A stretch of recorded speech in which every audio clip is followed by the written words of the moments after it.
Där. Ja. Jag heter Anders Karlberg och startade Fryshuset, vars huvudnamn är KFUM Söder Fryshuset heter vi. Scoutförbundet startade ju faktiskt av en medlem i KFUM London som heter Baden Powell och var viceordförande där. Så det finns en tradition långt tillbaks till en spännande verksamhet. Scouten har ju kanske den främsta pedagogiken fortfarande i världshistorien, learning by doing.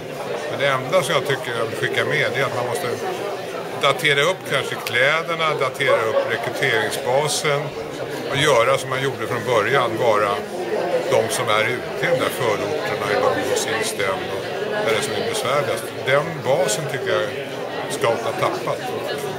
Sen skulle jag skulle vilja en scoutförening som heter Pathfinders. Det hette de ju från början faktiskt. Alltså stigfinnarna. Och då var stigfinnarna inte egentligen någonting som bara handlade om i skogen, utan det var också att hitta sin väg i själen. Path är mera själen än världen utanför. Det tror jag skulle vara spännande. Lite roligare, mer spännande kläder och tillbaks till rötterna tycker jag, i förorten. Ja.